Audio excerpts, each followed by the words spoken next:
Hi, and welcome to Salida Scene, where we get to the heart of what's happening here in Salida. I am City Administrator Dara McDonald, and with me now is our Mayor, Jim Levici. Welcome, welcome. What are we going to talk about today? Oh, we don't know. Let's find out. I've been given a weather report, and we had a little rain yesterday. But more important, last week we had 16 inches of snow, and it sounds bad because but we want the snow because it's going to reflect on what's happening with our rafting and kayaking and our fishing and all the sports that that'll be coming down during the summer. So that's very important for us. And I think it's sort of almost a given that the weekend after the ski resort closes, it's going to snow a lot. Exactly, it does. It does. But it's very exciting, the ski resort did close for the season, and I'm sure they're gearing up for next year already, but, it's going to be definitely going that direction. Another reason why it's the snow is important is because of FIBARC. We have FIBARC, it's 68 years, and it's first in boating on the Arkansas. And if you haven't been there, it's a lot of fun. You got the hooligan race where they, with their costumes and their makeshift boats, and they string $100 on top, and whoever can grab it is theirs. So that's a lot of fun. It is a lot of fun. Another reason why it's the snow is important is this week, starting tomorrow, we are having the Arkansas River Basin Water Forum here in Salida, and that's a very big thing. And in that forum, they talk about the water law, the beneficial uses of water and water conservation. And I think water is very, very important to all communities, and we're right there with all of them. We had a very busy week, or I did have a very busy weekend. Just kudos to the American Red Cross. They got an award for Chaffee County at their annual meeting up in Colorado Springs, and I was part of that. That's great. So that was really nice. Within American Red Cross here in the county, we have like 45 members or so. So that's kind of nice. What was the award for? It was the first time we opened a shelter, and it was a Cottonwood mudslide, where I think it was, the 100 feet wide and 20 feet deep mud that was coming down the road, and we opened that up. So that was kind of nice. Also, there was the Boys and Girls fundraiser, and that was a lot of fun. And they service, 780 kids throughout the county, and very, very, very nice thing. And then speaking of volunteers, at the Amy Goodman presentation, if you don't know Amy Goodman, you should. She is the person that runs Democracy Now!, and they service over 1,400 stations. And it's just, we were very fortunate that they selected Salida. So, that's very nice. And I understand they honored volunteers at that event. Exactly. And there were like 40 plus groups that were there. Yeah. And it kind of shows you the reflection of what Salida is all about. And I think that's very important, the quality of people we have that step out of their comfort zone and do stuff that's good for the community. So that's very important. I think that's really true. And from local government perspective, there are so many services that are provided in our community through volunteer groups or nonprofits that the city, in other communities, the city has to take those things on. But here in Salida and Chaffee County, we're really fortunate that there are so many engaged people who step up and take responsibility for providing some of those services. And I think it's very important for a community to thrive because the quality of your city revolves around your volunteers. That's the way I kind of see it. Yeah, it really does build community. Another thing we did, or I did, with the Broncos fan tour, and if you could see our little Salida Bronco country. Yeah, exactly.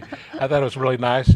And kudos to the Alpamar Foundation for one, and to Charlie Forrester, because without them bringing in the Broncos, they could go any city, and with their involvement, they really got us here, brought them to Salida. There were a lot of people there. Yes. And they also had a, what do you call it, a clinic, football clinic for the Boys and Girls Club. And there were like 130 kids there. And, it's kind of nice for the kids to get involved with that. So really fun. That's really nice. And then they had at the steam plant, they had the players did some autographing, and the cheerleaders did some autographing. So it was a fun time. So, speaking of the Amy Goodman, kudos out for Sandy Farrell, who in KHN, that brought that to it's people like that can really make a difference within our community. So that was exciting for me this weekend. So that's one of the good. nice perks. There's a lot going on in Salida. Exactly. Some of the council stuff that we kind of been doing, and I've kind of talked about it, in the POCO expansion, and they're also going to have seating outside. We have the burritos. Mo burritos. Mo burritos. Yep. And that's people from Sweeties that are opening that up across from Safeways. Yep, and part of the old Plowboy building. Right. Plowboy's going to be in part, and then Mo Burrito is going to take the part with the kitchen where the deli was. Oh, okay. Yep. And they're real excited about that. I mean, that's really good. It's kind of.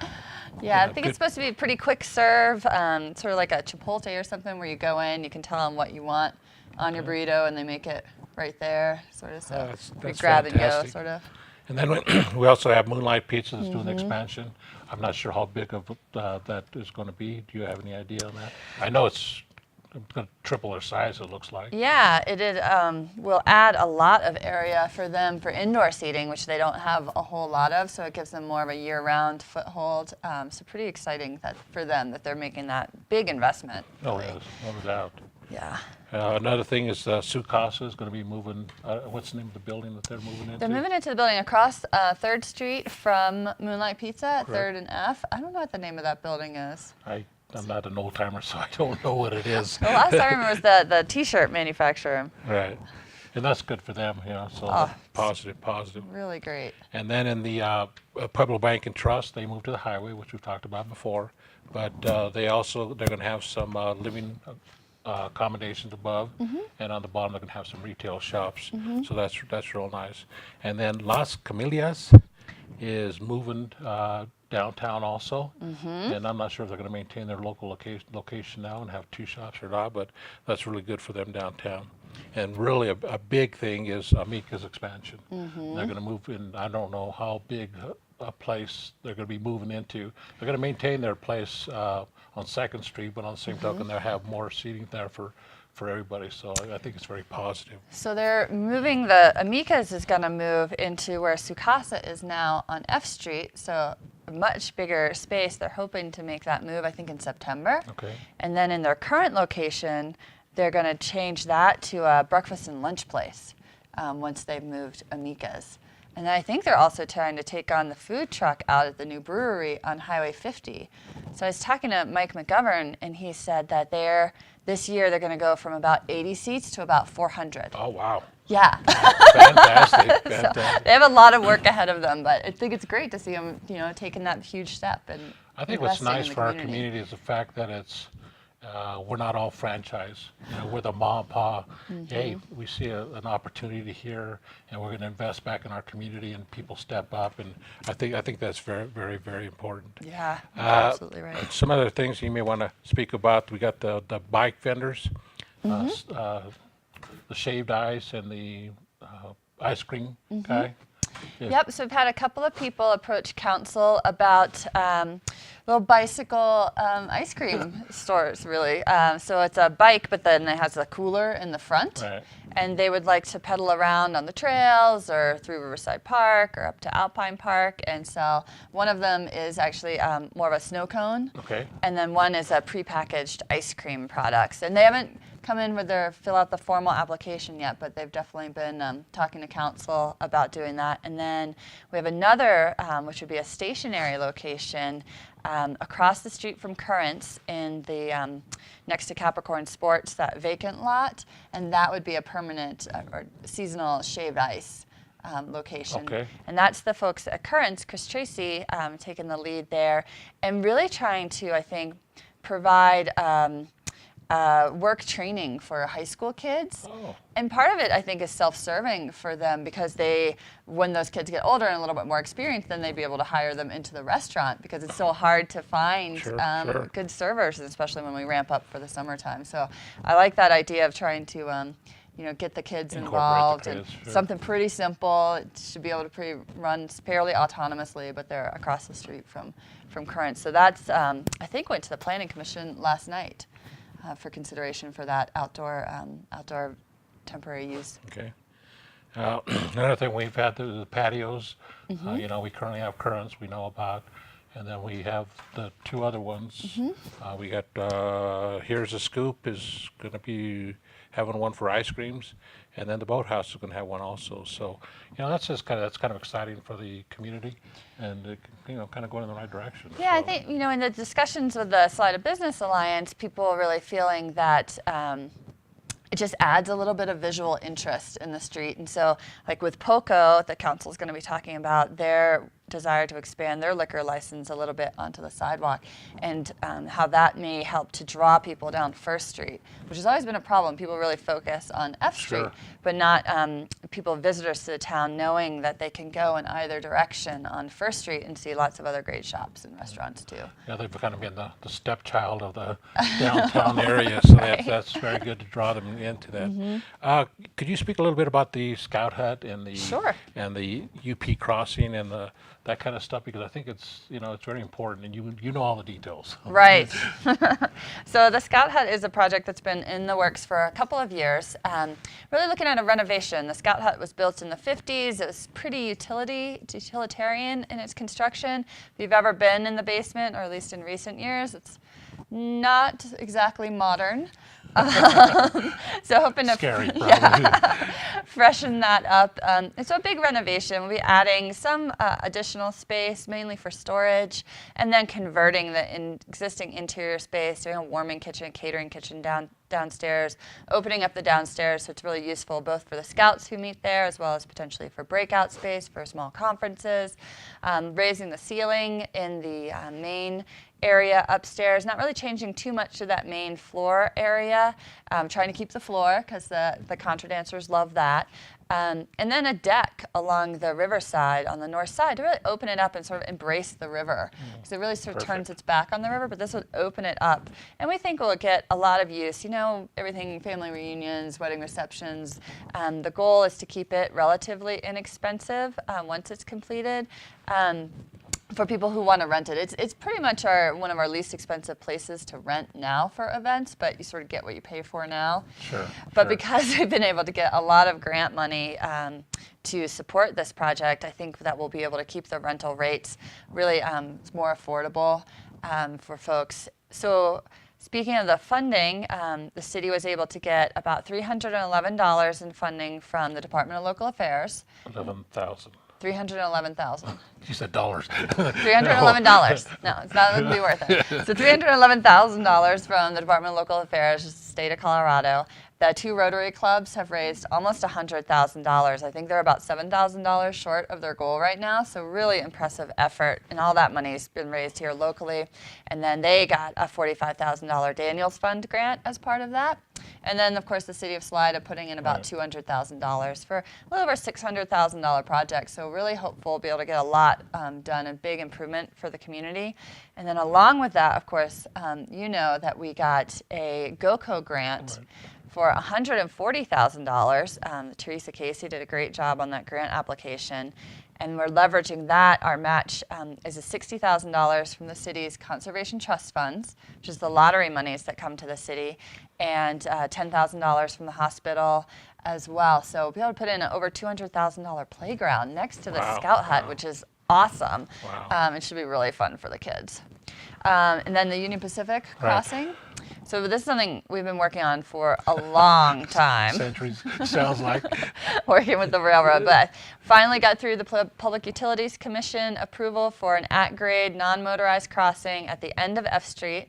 And what the biggest thing this will allow us to do is on all those maps for people who now come here to go mountain biking or hiking, we can put on the maps that just park here at the end of F Street and go to the trails.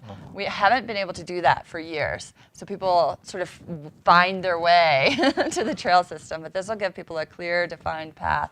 That's which will be because we great. didn't have access prior. We didn't have legal access. Everybody's been trespassing. And along with that, of course, we're working with the Union Pacific to try and expand the parking lot at the end of F Street as well. I think parking is very important because it's, we need to have places for people to park to enjoy our amenities for sure. Exactly. Oh, what about the, I Michael probably talk about steam plant, but the hot springs pool. I mean, it just kind of, we should let people know about that because it's exciting what we have there, and a lot of people don't know that. So. So the hot springs is thriving right now. We had an increase in about 20% in users last year. We have new locker rooms in there. We have a new HVAC system in there. The environment's much better. Lots of fun classes going on. We've been doing Longfellow swim lessons this past week, which is one of those great programs in Salida where every kid in public school can go and get free swim lessons, free to them. Wow. Swim lessons, and it's a huge ramp up for the pool to have all these kids cycling through for lessons, but so fun. So that's been going on. The hot soaking pools, the individual soaking pools are doing really well. I was really surprised when I heard that because it's Really popular. yeah, it's okay. People like that hot water. We're closing in May for a week for our annual cleanup, but during that time we'll be installing a climbing wall. So you climb, it's on the edge of the pool, you can climb up out of the water, and when you fall into the pool. So I think last year we added the slide, now we're adding the climbing wall. So again, just more fun activities for the kids. It's really exciting for the whole community. It is. It's a great amenity. Yeah, for sure. We talk about trails and hiking and biking, and it seems like something that it's year long. Oh, yeah. I mean, all winter long you see people ride their bikes up on the mountains, so that's really exciting. We have a lot of stuff like the museum and the dog parks and the golf course and the rodeo and all this kind of stuff. So we're just kind of a community that I think that's thriving, and it's exciting to be part of it as myself, as a family man, and as mayor, and I think it's exciting for all of us. So. Yeah, I agree. I think in this time of year, it just all opens up, I know, exactly. Yeah. So I kind of highlighted some of the stuff that's happening here soon. On May 7th, we have the notables, and you got male performance at the steam plant. The 12th May, creative mixer at the steam plant. For the golfers, on May 13th, the chamber scramble at our golf course. On the 14th, Salida Museum open house. On the 26th, we have a symphonic Salida concert. And then the 28th and 29th, we have the Salida Bluegrass on the Arkansas. And then on the 27th, we have Valley Vision Art Reception and at the steam plant. And that's just May. So like every weekend and during the week, we have a lot of things going on, so it's very exciting. I encourage people to go to the chamber website and see what's going on and visit us and help our economy. Well, and have fun in their community. Oh, Yeah. for Most sure. of these events are free, or Right. So yeah, get And out then we there have and have fun. what do we have Thursday in the park? Thursdays at 6. 6. That'll start right before FIBARC in June. And it's every Wow. Thursday afternoon. Yeah. So we got a lot of things going on, and we definitely want to welcome the community. Get a lot of people from the Front Range, and that's exciting. But it's definitely for our local here people also. So it's exciting. It's very exciting. Good. Well, it's always fun to talk about the warm weather and fun events coming up. No doubt. Okay, we'll be right back with Salida Scene. Don't forget to mark your calendars, May 28th and 29th. Bluegrass on the Arkansas is coming to Salida, Colorado.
Welcome back to Salida Scene, where we get to the heart of what's happening here in Salida. I'm the City Administrator, Dara McDonald, and with me today is Debbie Bartle, our Code Enforcement Officer with the City. Welcome. Thank you. Glad to have you here. Thanks. So I wanted to start off, just if we could tell folks a little bit about yourself and how you ended up here in Salida and doing this job. Sure. I've been in the Valley for about 24 years now. I started out as a teenager coming and working at Noah's Ark Whitewater Rafting Company. Fantastic. And I started out as a guide, so the river is very familiar. We did backpacking and rock climbing as well, and so this all fits into my background. Then after I got married and I have 3 teenagers, I started working at the Buena Vista School District in the special needs, severe needs department with kids, and I really enjoyed that. I worked there about 8 years, and then I decided I needed a change, and I was hired as the code enforcement officer here at the Salida Police Department. So how long have you been on the job here in Salida? About 6 months since September. Great. And you're still here. That's fantastic. It's a good start, right? I've always thought, I'm working in local government for the past 15 years or so, that your job is one of the hardest jobs. Nobody likes the code enforcement officer. All you do is tell people no. That's exactly right. You're not supposed to do this, and here's why. But right. it's so important. It's right. so important right. for them. Everyone needs a little bit of enforcing, so it's good. So, Tom, I want to talk a little bit about some of the bigger issues that you're working on You right bet. now. So one of those is the illegal dumping of household trash. Yes, that has gotten out of hand. It's been a big issue for many years. The police department has tried to take that under their wing. For the most part, what happens is Salida Public Works, they just become the trash service for so many people, which is really, really frustrating for them.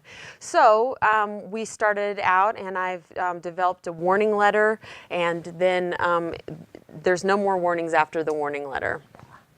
And so we, as a city, are spending time literally digging through garbage to find people's names and addresses Right. who have illegally dumped their Bills and receipts. Yeah. That's right. people.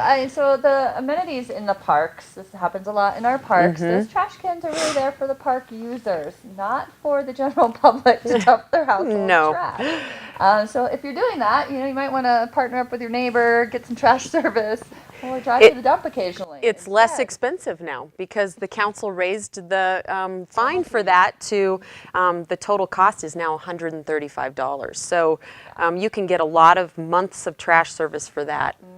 Yeah, And that's I mean, just the first time. Additional load on our public works Right. staff and the extra time they have to spend emptying those garbage cans. Exactly. They don't need that. To do that right Right, now. right. Good. So another issue that comes up, especially this time of year, really is the RV camping around town. So Yes. tell us what the rules, do's, and don'ts are. You bet. RV camping is very popular just on the city streets, we've noticed, and at Walmart. Really, you can find that problem all around town. There's 2 different codes that describe not to park in the city at all to camp, but also on private property. It talks about that the city code states that you cannot camp for more than 5 days on private property within a 30-day period. So that includes the Walmart parking lot, which the officers have just cracked down this last week and had them all move on their way. RV camping in town, there's a code that says that it is unlawful for anyone to sleep in, camp in, or otherwise live in temporary or permanently a vehicle parked or located on any public street. So it's just flat out illegal. So you can't park and camp in your RV on the street, but you can park and camp on your friend's property Right. for up to 5 days. Exactly. any month. Within a 30-day period. Okay. Exactly. Well, that makes sense. Yeah. Alleys. I know we're doing a lot of work in the alleys Yes. this spring. Big projects. Yeah. Public Works has asked me to do some letters and for the enforcement side of things. But basically what we're trying to do is the city entities are trying to work together, and let's clean up those alleys. And we've had the sewer project where they're doing some replacement lines, maintenance, construction, and now they're going to be doing a grading project as well. So the vast majority of any letter, if you've gotten one, is that the main thing is that you just need to clean up all the junk and trash and vehicles and things that are in the city alleyways. Yeah, I think one of the really nice things about Salida is we do have this really nice grid system. It's really easy to get around. Very we have much. the alleys. We have a lot of the utilities in the alleys. But when we don't pay attention to them for a while, then people tend to build up their Right, things right. they don't quite want to get rid of, so they just pile them Right, up in the corner. and it's become out of hand in the city. So we just want to do a community-wide cleanup. Yep, and the reason we're doing that is ultimately we want to get in there and grade them and Right. make them smooth again and bring Make it a back nice place for our city. Yeah. So. Long-term parking. You do a lot of park. You do a lot with parking. Yes. You're pretty much the parking Yeah. lady around town. Exactly. So really, when I say long-term parking, there's not really any long-term parking. We've got the 2-hour zone downtown where people just need to be aware that they're looking for handicap and don't park in the handicap. We've had lots of people parking there by accident. The law says that if a sign is, the standing sign is there, that that is sufficient enough for a ticket. So make sure that you're not parking in illegally there. Long-term parking, I was very interesting. I got to talk to one of the officers. He's kind of been doing some training with me, and he's been around for a long time. He said that the reason why there's the code about abandoned and inoperable vehicles on public streets is that it's for the quality of the asphalt. That if somebody parks there, the code actually reads that on public ways you can only park in one spot for 168 hours. And then on private property, you're only allowed to park 72 hours. And otherwise, then it's legal for us to tow those after a 7-day period. But anyway, what he was saying was the quality of the asphalt deteriorates if a car is parked there because asphalt is meant for people to drive on to keep the quality of the asphalt. And things grow up and start to deteriorate if a car is parked in a spot too long. And I thought that was very interesting. That is interesting. Yeah. Yeah.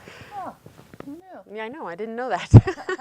But we are trying, as a city, we've added a lot of additional public parking that is not 2-hour That's limited awesome. in the downtown, and the railroad, and the lot on First Street, and along Safeway. So there are a lot of places people can park. That's awesome. And just to be looking for it. You know, people just don't realize that it's only 1 block over and they won't be getting a ticket. Right. Well, thanks, Debbie. This Well, was really thank you. informative. Anything else you want to add before we go? One thing I did want to say is weeds are going to be coming up soon. Right. And there is a code for weeds, and so I can read that for you all. Weeds in excess of 12 inches anywhere on the land need to be cut. So just keep in mind, keep those weeds trimmed, otherwise you can get a ticket for that. So. Yep. Well, thank you. Thanks for all Thank you you. do, and thanks for Thanks. doing such a tough job with a smile every day. Oh, you're so sweet. It's It's really it's a good fit for me, and I enjoy it. Good. Yeah. We'll be right back with more from Salida Scene. A bunch of starfish have washed up on the beach. These people are walking along, and they see this person who's picking up starfish one at a time, and he's throwing them into the ocean. And they come up to him, they say, "What are you doing?" He says, "Well, you know, if they go back in the ocean, they can live. If they stay on the beach, they'll die." But they say, "But look at all the starfish on the beach. There's no way you can make a difference with all these starfish." He says, "I'm making a difference in this starfish's life." Oh. And so one starfish at a time. You're my starfish. I'm Natalie Moore, and I'm part of the Chaffey County Mentor team. My name's Kenny Wilcox, and I'm part of the Chaffey County Mentors team. Hi, I'm Kirsten Love, and I'm part of the Chaffey County Mentor team. We are Chaffey County Mentors. You can provide youth a one-on-one relationship with Chaffey County Mentors.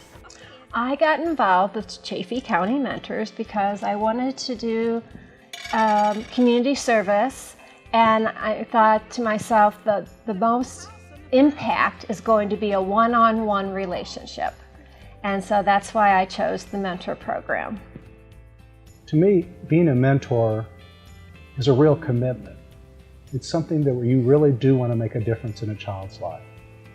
And it's also committing yourself to a wonderful relationship. It's not just having somebody to go hang out and do stuff with. It's being there to talk with, to share things. And not just from the mentee to the mentor, but from the mentor to the mentee. Well, over the past years, we've learned how to respect others and to not judge as much, and to, well, she's taught me a lot about art because I like art, and to inspire me, like, to do like what I want, and she's helped me a lot with that. Like Oren said, it's not just like hanging out or having fun, it's having someone to talk to. Like a little while ago I was not doing too good in school, so Oren kind of encouraged me to do my homework and get my grades up, and I ended up doing just that. Mentors are kind of a way to have fun with someone. I think the biggest impact you can make on a community and on an individual, and hopefully their family and school, and it just continues to give and to give. And it's so endearing, so heartfelt to meet someone, not know them, and develop such a trusting, compassionate, loving relationship.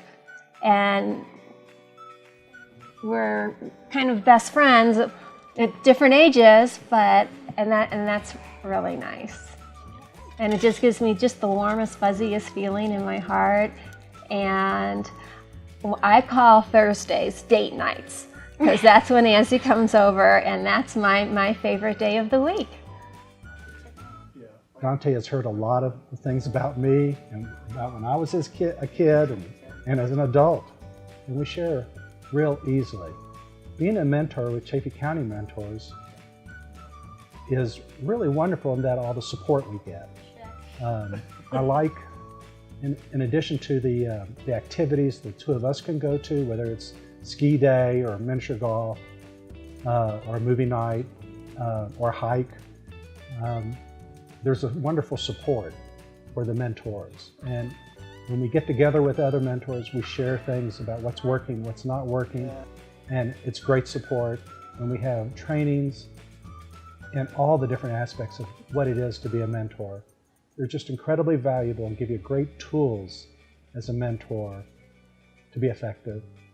For our mentors, we provide a comprehensive training before you're matched, ongoing team support, and resources from our organization and community. We serve youth ages 7 to 21 across the entire Chaffee County area. From Buena Vista To Salida. a little time can make a big difference in one person's life, and probably yours. So you can provide a meaningful relationship with a one-on-one partnership with Chaffee County Mentors. We believe in the power of mentoring.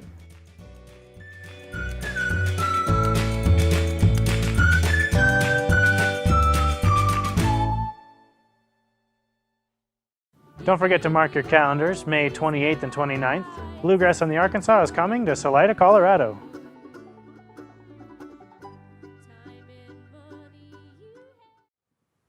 Welcome back to Salida Scene, where we get to the heart of what's happening here in Salida.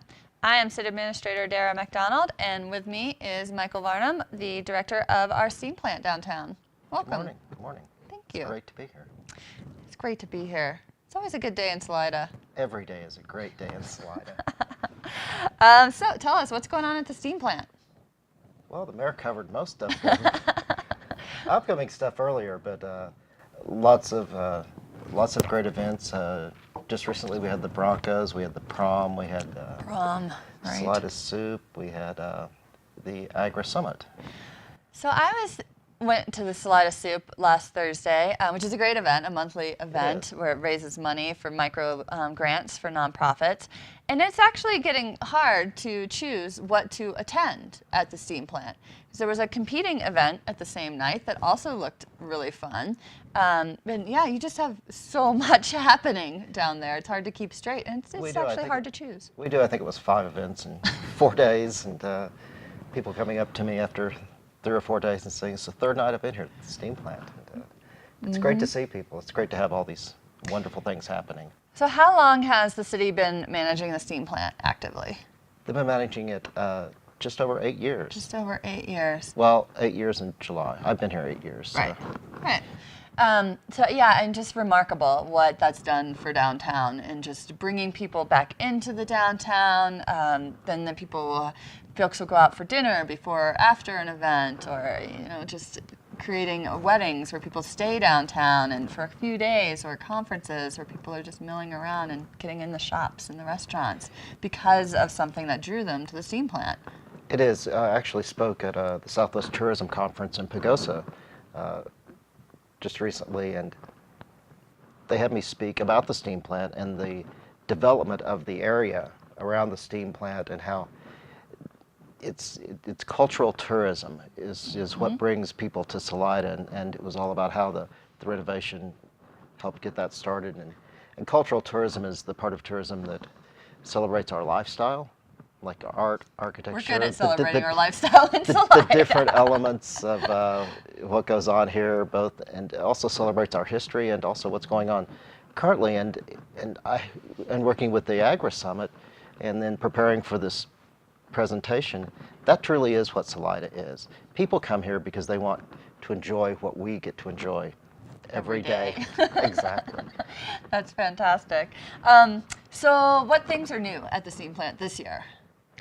We're, well, just because I was in a meeting last night about the Guitar Festival. The Guitar Festival, it was not new, but it'll be the second one, and it'll have some new elements.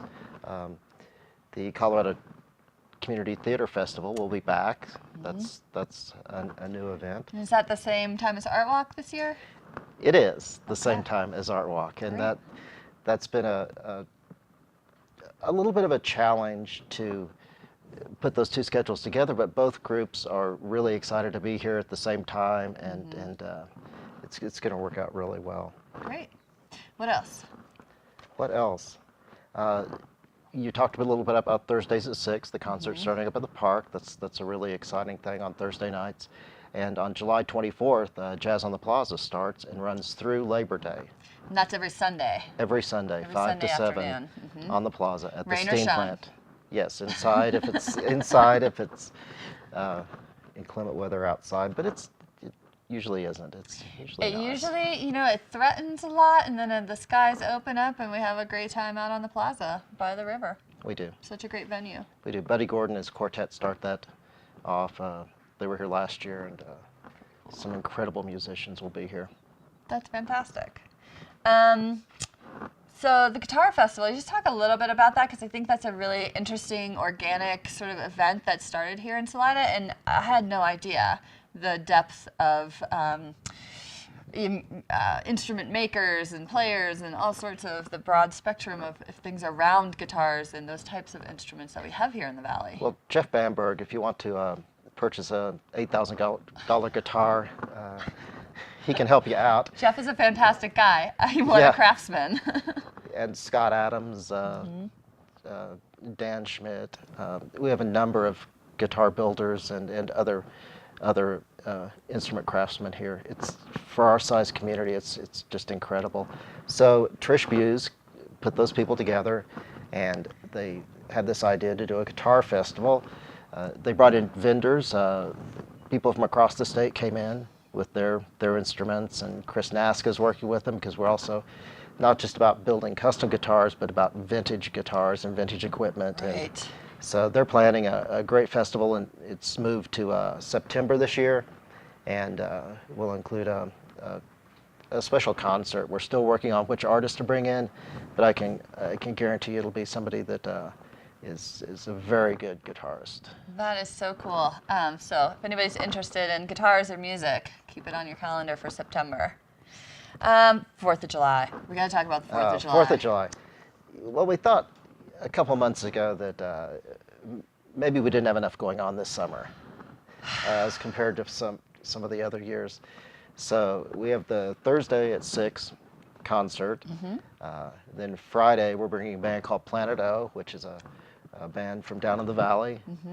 Saturday we're going to have a lot of music in the different venues downtown. Sunday we're bringing the U.S. Air Force Academy Band in to Riverside Park in the afternoon, and then Hazel Miller that evening, and then Fat Daddy and the Fat Horn Doctors, which is another great funk band from the Front Range, and has some locals that play in the horn section. That's fun. Are going to do the 4th of July, and we'll have some local groups in the afternoon on 4th of July. And fireworks. Hopefully. Assuming the weather holds up, Exactly. we should have a great fireworks show as usual. So a lot of those events in Riverside Park, Thursday night, Friday, Sunday, and Monday, all free events in Riverside All free Park. events. So amazing. So you've been working with the Salida Business Alliance and the Chamber and other folks to put all of that and the together. Visitor Bureau. We'll be doing marketing. We'll market this really a lot on the Front Range, do a lot of social media on it. Visitors Bureau has been setting records in campaigns in the Chamber with CTO, the Colorado Tourism Office.